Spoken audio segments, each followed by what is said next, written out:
어제 헌법재판소에서 열린 탄핵 심판 변론에서 윤석열 대통령께서 꼭 집은 두 사람이 있었죠.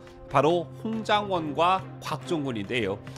이 두 사람으로부터 내란 프레임과 탄핵 공작이 시작된 것으로 보여진다는 대통령의 말씀이 있었습니다.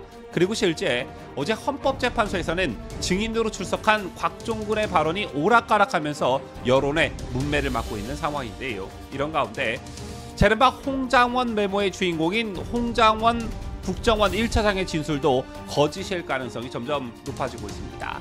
홍장원에게 전화를 걸었다는 여인영 전 국군 방첩사령관 측의 대반격이 시작됐는데 관련 소식 잠시 후 상세히 보도합니다.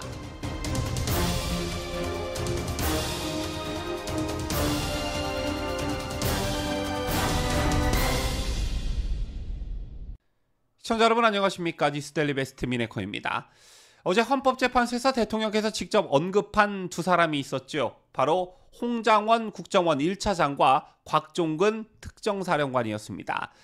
대통령께서는 그저께와 오늘 상황을 보니까 지난해 12월 6일 홍장원 공작과 곽종근 특전사령관의 김병주 TV 출연부터 바로 이 내란 프레임과 탄핵 공작이 시작된 것으로 보여진다라고 했습니다. 잘 알려져 있다시피 홍 전 차장은 지난해 12월 6일 국회 정보위원회에 출석해 윤 대통령이 싹 다 잡아들이라고 자신에게 직접 지시했다 이렇게 증언했고, 곽 사령관은 같은 날 김병주 더불어민주당 의원이 운영하는 유튜브 채널에 출연해 윤 대통령이 계엄 당시 국회의사당에서 국회의원을 끌어내라는 취지의 지시를 했다 이렇게 밝힌 바 있습니다. 내란 프레임과 탄핵 공작이 바로 이 두 사람으로부터 시작이 됐다는 게 대통령의 시각인 것인데요. 자, 일단 곽종근의 경우 어제 헌법재판소 영상을 유튜브 등을 통해 직접 보신 분들 많으실 테지만, 자, 이미 이 사람의 증언은 국민들로부터 탄핵당한 것으로 보여집니다. 이재명의 개딸들이나 이 사람의 말을 믿을까 모르겠습니다만 도저히 상식을 가진 사람이라면 이 곽종근의 말을 믿을 사람은 없을 것이다. 저는 이렇게 생각합니다. 자, 벌써 몇 차례나 짧은 시간을 두고도 말이 이렇게 바뀌는데, 자, 이건 어제 정영식 헌법재판소 재판관이 곽종근을 집중 추궁하는 과정에서 고스란히 다 드러나기도 했지요. 자, 그래서 어제 헌법재판소 영상을 본 국민이라면 도저히 개딸이 아니고서야 이 사람 말을 믿을 국민은 없다. 따라서 곽종근은 이미 국민들로부터 탄핵당했다. 이런 말씀을 드리고 있는 것이고요. 자, 그리고 남은 한 사람 바로 홍장원 메모의 주인공 홍장원 국정원 1차장입니다. 최근 다른 영상에서도 홍장원의 허점을 집중적으로 보도해드린 바 있습니다만 이 사람의 진술의 신빙성도 역시 곽종근과 마찬가지로 상당히 흔들리고 있는 그런 상황입니다.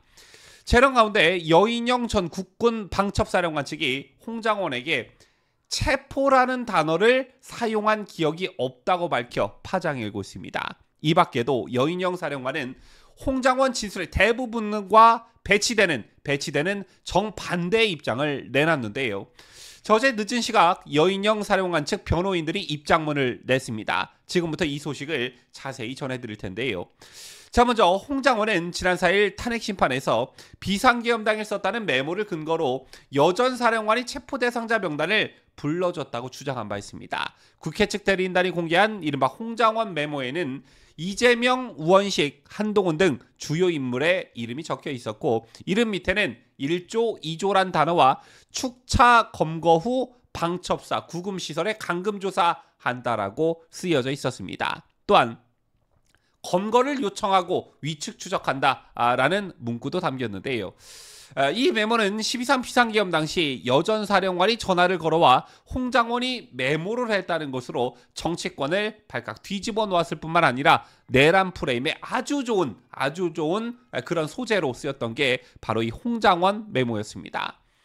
그런데 이걸 즉 홍장원에게 전화를 걸었다는 사람 여인영이 본격적으로 반박하고 나섰다라는 것인데요. 거의 모든 게 홍장원의 증언과 배치되는 정반대의 주장을 여인영이 하고 있었습니다. 자, 일단 12.3 비상계엄 당시 여전 사령관이 홍장원에게 전화를 건 게 아니라 홍장원이 먼저 전화를 걸어왔다라고 했고요. 자, 무엇보다 논란이 됐던 어쩌면 홍장원 메모의 핵심 키워드인 체포라는 단어도 여인영 자신은 사용한 적이 없다라고 밝혔습니다.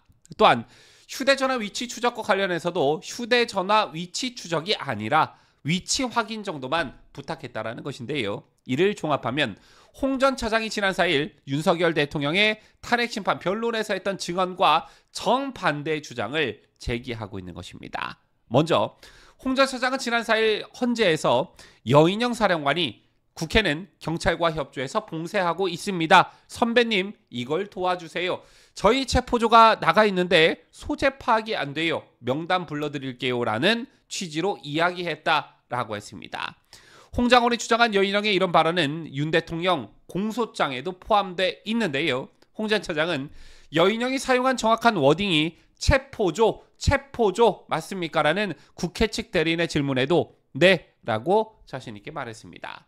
그러나 여인영 측은 홍 장관은 여인영이 체포조가 나가 있는데 라고 했다고 하나 방첩사의 병력이 국회로 최초 출발한 시각은 4일 오전 0시 25분이고 평균 오전 1시라며 여인영이 2시간 후에 벌어질 일을 홍 장관에게 미리 말했다는 것인데 이는 상식적으로 말이 안 된다라고 했습니다. 밤 10시 40분에서 50분 사이 여인영 홍 장관 통화 당시에는 방첩사 병력이 국회에 나가기 전이라는 얘기입니다. 또한 여인영 측은 홍 장관은 경찰과 국회 봉쇄하고 있는데 라며 방첩사 요원이 국회에 나가 있다는 취지로 증언했는데 이 증언 역시 시간상 모순이 있다라고 했습니다.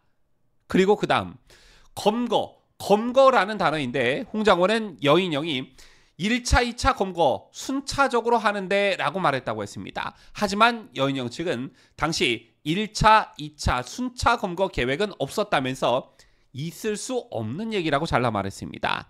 또 검거를 위한 휴대전화 위치 추적을 부탁했다는 취지의 말을 했다는 것도 사실이 아니라는 게 여인영 측의 반박인데요.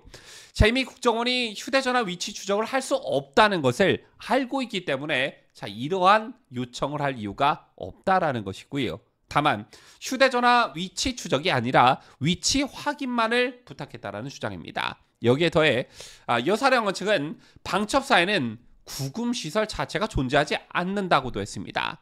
그렇다면 자, 이른바 홍 장관 메모에 나오는 축차 검거 후 방첩사 구금시설의 감금조사 라는 문구와 검거를 요청하고 위치 추적한다는 문구는 이거 과연 뭐냐라는 것이죠. 여인영의 말을 홍 장관 자신이 받아 적었다는 것인데 정작 말한 사람은 이런 말을 한 적이 없다라고 하는 상황. 그럼 홍 장관이 받았었다는 이 메모의 실체는 뭐냐라는 것입니다. 재란 반박 입장문을 낸 여 전 사령관 측은 홍 전 차장은 대통령 탄핵 재판의 증인으로 나와 여 사령관과 통화 내용에 대해 여러 증언을 했으나 그 대화의 당사자인 여인영은 이를 반박할 기회를 갖지 못했다라며 진술의 진위는 형사재판에서 다퉈질 주요 항목으로 증언 내용을 신속히 바로잡을 필요가 있다고 생각해 홍 전 차장 증언의 의문점을 알려드리는 것이라고 밝혔습니다. 종합하자면 대통령이 정당한 비상계엄을 내란이라는 프레임에 가두기 위해 적극 동원됐을 것으로 보여지는 곽종근의 발언과 홍 장관의 메모, 이것에 대한 신빙성과 진실성이 그야말로 송두리째 흔들리고 있는 상황입니다. 과연 이걸 가지고 현직 대통령에 대한 탄핵 심판을 한다는 것도 코미디이고, 자, 이걸 가지고 대통령을 구속하고 기소한 공수처와 검찰도 역시 코미디 같은 짓을 한 것이 아닐까 생각하는데요. 홍 장관, 곽종근, 물론 돌아올 수 없는 강을 건넜다고 생각하고 있을지는 모르겠으나 지금이라도 인실짓고 하는 게 더 큰 화를 부르는 것을 막을 수 있는 유일한 길이 아닐까 생각합니다. 지금까지 저는 자유대한민국을 소화하는 뉴스데일리 베스트 민앵커였습니다.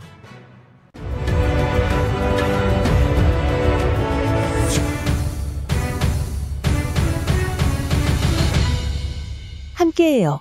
뉴스데일리 베스트.